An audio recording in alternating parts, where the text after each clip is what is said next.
Hello বন্ধুরা, welcome to my blog.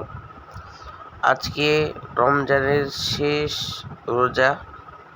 আজকে একটু সকালবেলার দিকে মতিঝিলের আইল্যান্ডের দিকে ঘুরতে এলাম। তো এদিকে একদমই ফাঁকা কেউ নাই। তো আমি চলে এলাম মতিঝিল পার্কের দিকে। পার্কের দিকেও মোটামুটি ফাঁকা কেউ নাই, তবে কালকে ঈদের দিন এখানে প্রচণ্ড ভিড় হবে। আর এখানে এত পরিমাণ ভিড় হয়, আপনারা জানেন যে মতিঝিলে যারা বেড়াতে এসছেন তারা জানেন অবশ্যই যে মতিঝিলে ঈদের পরের দিন থেকে কীরকম ভিড় হয়। আর আজকে একদম ফাঁকা, পরিষ্কার, নির্জন এলাকা। তো আমি একটু দেখে গেলাম যে কীরকম। আর এখানে আমি প্রতিদিন দোকান খুলি, এটা আপনারাও সবাই জানেন। এখানে আমার একটা দোকান আছে।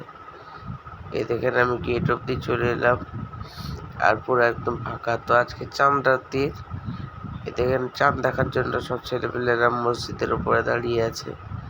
আমি মসজিদের উপরে এলাম, তো মোবাইলের ক্যামেরা দিয়ে চাঁদকে জুম করতে গেলাম, তো হালকা দেখা যাচ্ছে, যেহেতু আমার ফোন এর ক্যামেরা অতটা ভালো না, সেই জন্য হালকা দেখা যাচ্ছে। দেখেন এখানে যদি আইফোন হতো তাহলে অবশ্যই চলে আসতো। তা আমার ক্যামেরা তো অত ভালো না। আর এখানে ছেলেপেলেরা সব দেখছে চাঁদ মসজিদের ছাদের উপর থেকে। মসজিদ থেকেও মাশাআল্লাহ ভালো সাজানো হয়েছে। তো এখন আমি চলে যাবো নিচের দিকে, আর নিচের দিকে দেখাবো আপনাদেরকে মসজিদ থেকে এরকম সাজানো হয়েছে। দেখেন টুনি বাল্ব দিয়ে ভালো করে একদম সাজানো হয়েছে মসজিদটা। আর লোকজন একদম জমজমাট হয়ে আনন্দ করছে, যেহেতু কালকে ঈদ। আর ঈদের আগের দিন চাঁদ রাত্রে বেশি আনন্দ হয়। আর এখানে দেখেন হাঁড়ি কুড়ি, এখানে আমাদের এখানে ঈদের আগের দিন রান্না হয়। এখানে রান্না বান্না হয়ে রাস্তার মধ্যে খাওয়া দাওয়া হয়, সবাই থাকে পাড়ার সবাই এখানে বসে খাওয়া দাওয়া করে। রাত্রির 12টার পরে এটা হয়। আর এখন চাঁদ দেখা গেছে, যেহেতু এখন রান্না শুরু হয়ে যাবে। তো এই দেখেন একটা আবার এখানে মামা হচ্ছে কি বলছে। এখন আমি যাব একটু বাজারের দিকে এলাম, তো এখন রেল গেট পড়ে গেছে।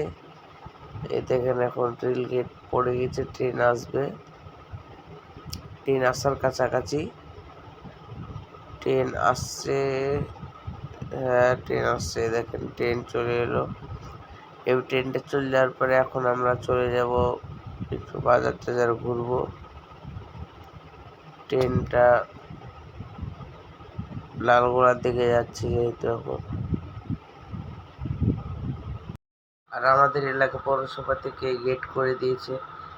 আর এখানে আমাদের এখন 12টা বেজে গেছে, রাত্রির খাওয়া দাওয়া হচ্ছে। গ্রামের সবাই এখানে খায়, রাস্তায় বসে একটা খাবার মজাই আলাদা। রান্না বান্না হয়, সব ছোট ছোট ছেলেপেলেরা খায় এখানে।